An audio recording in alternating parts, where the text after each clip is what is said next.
আল্লাহ প্যারা নবী হুজুর আকরাম সাল্লাল্লাহু আলাইহি ওয়া আলিহি ওয়াসাল্লাম শিক্ষা দিয়েছেন, যতক্ষণ তোমার দিল তৃপ্ত না হয়, ঠান্ডা না হয়, কোরআন শরীফ পড়ো।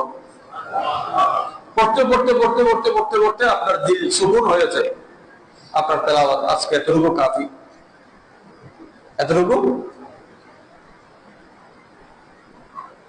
কাজের ব্যস্ততায় যারা কোরআন শরীফ পড়তে পারেন না, দিনের কয়েক ভাগ 3 ভাগ করে আপনি কোরআন শরীফকে ইয়া করেন।